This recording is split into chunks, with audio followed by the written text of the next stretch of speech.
Set is a fun card game for one or more players. The goal of the game is to make a set of 3 cards from the 12 face-up cards on the table.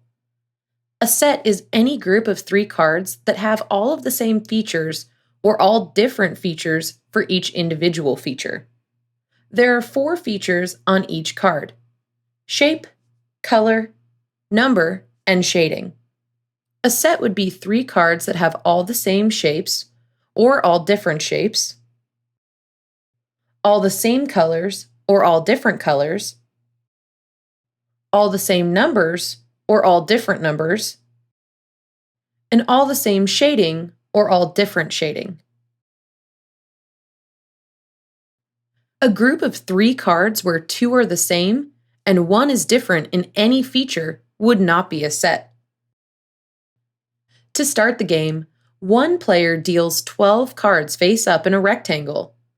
Then all of the players try to locate a set within the 12 face-up cards.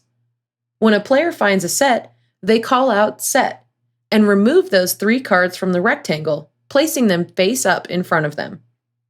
The other players double-check that the 3 cards do in fact make up a set, and if they do, the player gets 1 point, and the 3 cards are replaced in the rectangle by the dealer. If the 3 cards don't actually make up a set, the player loses 1 point, and the cards are returned to the rectangle. The game continues like this until there are no more cards left in the deck. If at any point all of the players agree that there are no sets in the rectangle, the dealer may place 3 more cards face up on the table. Whoever has the most points at the end of the game wins.